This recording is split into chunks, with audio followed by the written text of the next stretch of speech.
Muito bem, pessoal. Então, olha só. Nós vamos fazer alguns exemplos resolvidos aqui, né?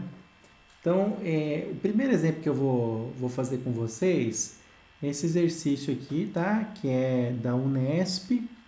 E aí você tem dois vetores, o A e o B, né? E o que eu quero fazer? Eu quero obter a soma, né? Como está dizendo aqui, cada quadradinho desse tem lado 1, né? Representa 1 newton. Esses vetores representam forças, mas aqui eu não vou me preocupar muito com isso, eu só quero saber qual que vai ser a soma, né, do A e do B. Tem duas formas de fazer.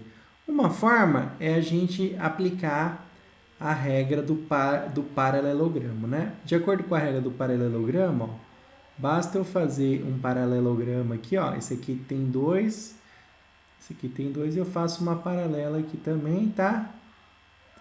E aí eu formo esse paralelogramo e a solução do problema vai ser justamente essa.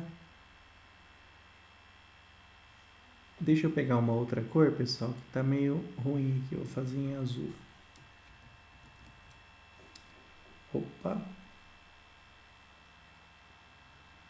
Então, eu vou pegar aqui, ó, e fazer daqui até o final. Então, achando aqui a diagonal, ó, esse cara aqui é o A mais B, tá, pessoal? Essa é uma forma de fazer. A outra forma de fazer é a seguinte: em vez de fazer um paralelogramo, o que eu vou pensar? Imagina que eu tenha o vetor A aqui e que eu pegue o vetor B, ó, e coloque ele no final do A. Se eu pegar o vetor B e colocar ele direto aqui, tá? Isso aqui tá meio torto, mas é o vetor B, tá? Deixa eu tentar mais uma vez, vou tentar aqui fazer bem... Opa! Né? Esse aqui é o meu vetor B. E aí coloquei os dois um no final do outro, então o início ao começo, né? O início ao começo, então esse aqui é o A mais B, né? Então o que a gente percebe, né? Que o vetor A mais B,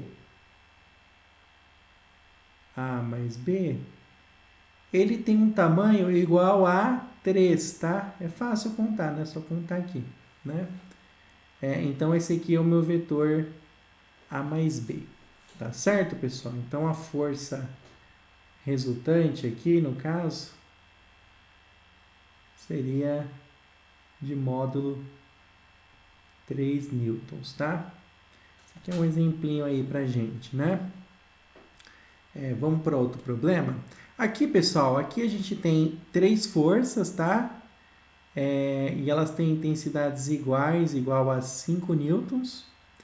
E elas estão orientadas como está descrito aqui, nessa imagem. Veja que a gente tem uma força na vertical, outra força na horizontal, e essa aqui que está inclinada, né? Só colocar aqui algumas informações, ó. Se eu contar quantos quadradinhos tem, aqui tem 1, 2, 3, 4, 5. Então, esse vetor aqui tem tamanho 5. Aqui tem 1, 2, 3, 4, 5. Então, tem tamanho 5. Ele disse que é 5, mas eu só estou confirmando, tá, pessoal? E aqui, olha só, aqui eu não, ele está dizendo para mim que é 5, eu vou confiar, né? Só que tem um problema, né, pessoal? Quando você tem vetores, todos orientados na vertical e na horizontal, é muito mais fácil de somar, né? Então, só para você entender o que eu estou falando, imagine que eu tivesse esses vetores aqui. Eu tenho um vetor na vertical para cima de tamanho 3, tenho um vetor para a direita de tamanho 4, para baixo de tamanho 1 e esse aqui para a esquerda de tamanho 3, tá? Como é que eu poderia somar? É só ir somando direção com direção. Esse de 3 com esse de 1 vai acabar sobrando um vetor na vertical de tamanho 2. Esse de 4 com esse de 3 vai sobrar um vetor orientado para a direita de tamanho 1. E aí aqui basta aplicar a regra do paralelogramo, e aí você obteria o vetor final como sendo essa diagonal aqui. Né? Então, esse vetor aqui seria o meu vetor. No caso, para obter o valor da diagonal, eu teria que usar a informação de que esse lado é 2, esse lado é 1. Aqui é desconhecido, mas você sabe que vale o teorema de Pitágoras, né? Só que eu não posso fazer esse método aqui, porque esse vetor aqui não está na vertical nem na horizontal. Olha só que problemão, hein? Então, o que a gente vai fazer? Eu vou usar o fato de que esse vetor aqui tem componentes e vou usar as componentes desse vetor no lugar dele. Porque, ó, pensa bem, esse vetor aqui, ele tem uma componente aqui, ó. Essa cor não ficou legal, né, pessoal? Deixa eu pegar uma cor verde aqui, ó. Ele tem essa componente aqui, ó. Também não ficou legal. Então, vou usar o vermelho mesmo. Vou usar o vermelho mesmo, tá? Então, eu tenho esse vetor aqui, que tem essa componente y, tá? Aqui, eu vou chamar esse cara de A. Então, esse aqui vai ser o meu AY. E ele tem essa componente x aqui, que é o meu AX.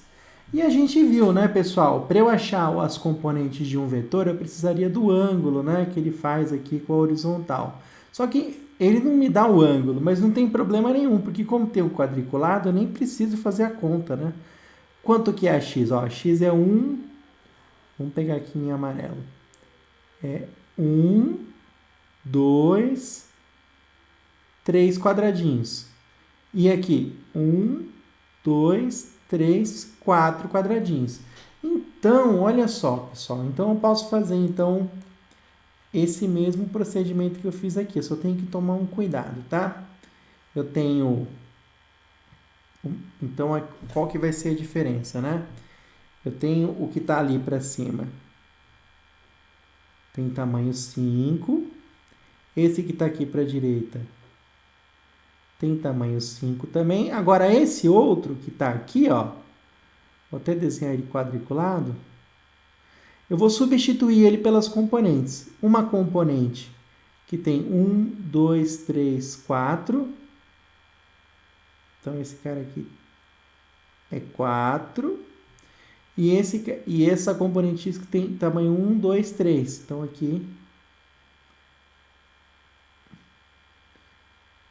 tamanho 1, 2, 3. Então, quer dizer, esse vetor aqui, ó, que seria o equivalente à soma desses dois, ele tem tamanho 5. Mas eu estou trocando ele pelas componentes. Por quê? Porque se eu trocar ele pelas componentes dele, eu vou ter uma vida muito mais fácil, né? Porque eu só vou precisar trabalhar com as componentes, em vez de trabalhar com ele, né? Isso vai facilitar muito a minha vida aqui, né? Muito bem, então eu troquei esse vetor aqui, A, pelas componentes, e agora eu tenho essa soma vetorial para fazer, que é muito mais fácil de fazer, né, pessoal? Essa aqui é bem mais tranquila de fazer. Né? Então, na vertical eu tenho 5 para cima e 4 para baixo, então vai sobrar 1 para cima. E aqui eu tenho 5 para a direita e 3 para a esquerda, então vai sobrar um vetor orientado para a direita de tamanho 2, né? E aí, aplicando a regra do paralelogramo, o vetor soma está na diagonal, né? Então, esse aqui, ó, é o vetor soma, né? E aí, se você observar, né, isso aqui é equivalente a você ter esse triângulo aqui, né? Onde esse lado aqui é 2, esse lado aqui é 1, e o comprimento que eu quero descobrir do vetor é uma incógnita, né? Mas como isso aqui forma um triângulo retângulo, então eu sei que x ao quadrado é igual a 2 ao quadrado mais 1 ao quadrado. Então, isso aqui dá a raiz quadrada de 4 mais 1. Então, o x é igual a raiz quadrada de 5, né? Então, aqui a resposta, né? O módulo da força resultante. Bom, o módulo da força resultante, nesse caso aqui, vai ser raiz de 5. Beleza, pessoal? Então, é isso. Por hoje é só, né? Vou deixar alguns exercícios aí para vocês fazerem, para vocês pensarem.